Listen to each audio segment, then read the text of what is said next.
Здравствуйте, уважаемые читатели библиотеки «Созвездие». Меня зовут София Папаян. Я солистка танцевального кружка «Аса Дэнс».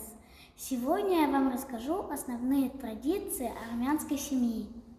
Первое, что у многих принято, глава, кормилец и защитник семьи – это отец.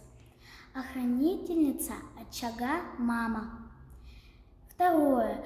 Принято, чтобы старшее поколение и младшее жили вместе, так как слово «эндоник» – семья означает жить под одной крышей. Третье. Уважение к старшим. Четвертое. Гостеприимство.